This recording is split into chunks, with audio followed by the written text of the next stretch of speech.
Reporting. Joining us is Senator Robert Menendez, the ranking Democrat on the Foreign Relations Committee. Senator, thanks for being here. Do you have a sense of whether or not you will support Mike Pompeo? Well, I think a lot of it's going to depend upon Mike Pompeo's performance today, his answers to some critical questions, a sense of his worldview, whether diplomacy is going to be really his mantra, or is he going to be a facilitator of the president's worst instincts? Well, I mean, let's just start with what Manu just reported. Are you someone who considers Mike Pompeo hawkish? Well, I look at a series of his actions in the past, and one might view it that way. But I listened to his comments on Russia that he has in his prepared opening statement, saying this administration has been muscular.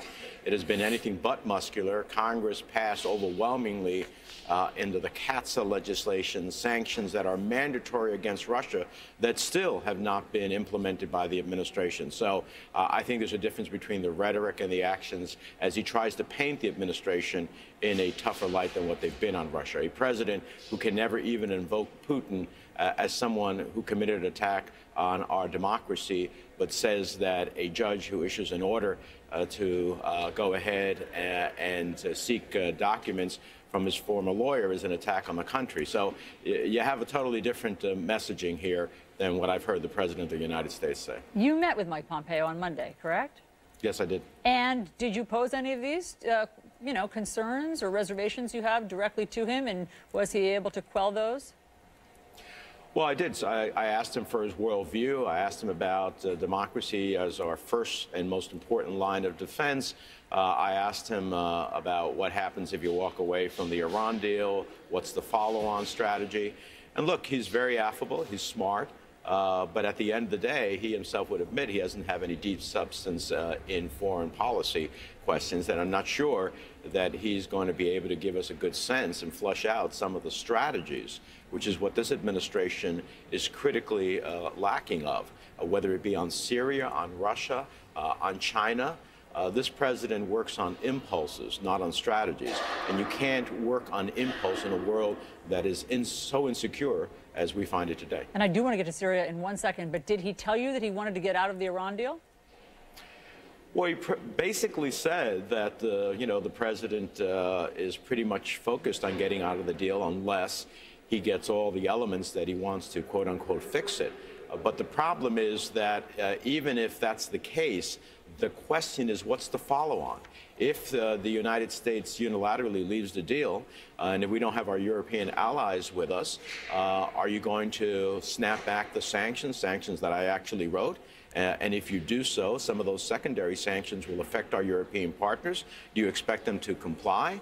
Do you expect them to crumble under the weight of the sanctions and join us? Or do you expect retaliatory sanctions? And if so, what does that mean to us? Very quickly, do you see any way that Mike Pompeo does not become the next Secretary of State?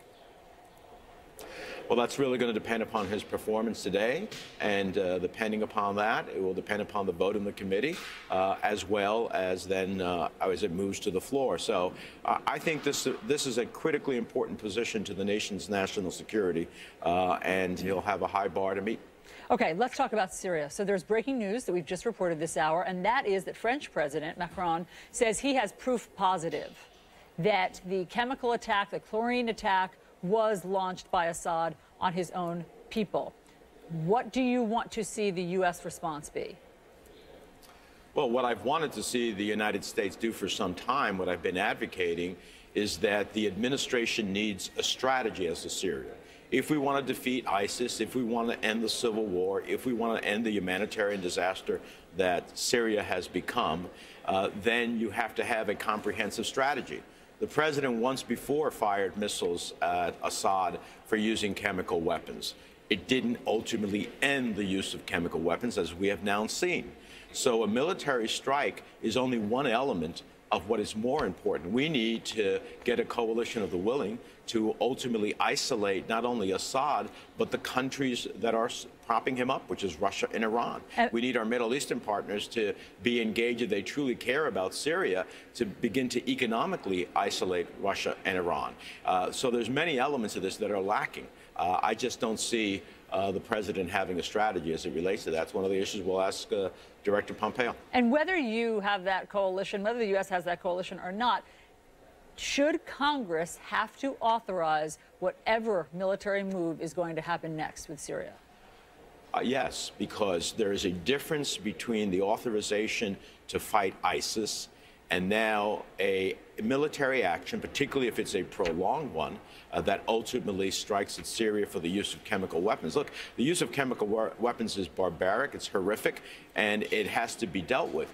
But at the end of the day, when you're going to take those types of actions, as President Obama sought to do originally, when I was the chairman of the Foreign Relations Committee, he came before asked the committee for a authorization for the use of military force. I drafted one that got Republicans and Democrats to vote for it in the committee. He took it to the G20 summit in Russia, and got then the chemical weapons that existed to be given up. So the reality is Congress has to play a role in this, and I don't think the president has the authority to do that under the guise of fighting ISIS. Okay, so what is Congress doing to that end? I know that Senator Corker may unveil a new war powers bill. So how will you insist that the president consult you and come to you for permission or for authorization for the next move?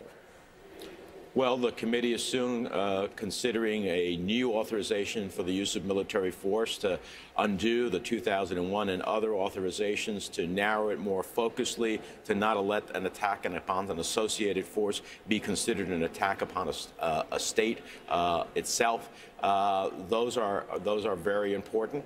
But in the interim, I think that the president has to understand that the best way that we ever engage in a military action is when we have the collective support of the country. He needs to come to Congress and ask for that support, ask for an authorization of use of military force.